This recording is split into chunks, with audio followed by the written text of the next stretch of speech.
વડોદરામાં હર્ષભાઈ સંઘવીએ ઉમેદવારોને શપથ લેવડાવ્યા।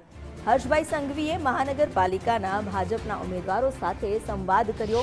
જનસેવા માટે તૈયાર છો ને બધા તેવી હાકલ કરી। સેવા માટે બધા તૈયાર થઈ જાઓ, હવે વધારે ઝડપથી કામ કરવાનું છે તેવું તેમણે કહ્યું।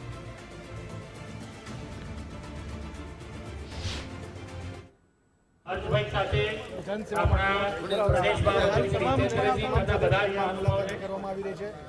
શું બધા તૈયાર છો ને? સેવા માટે તૈયાર બધા? હા આજથી સેવા ચાલુ।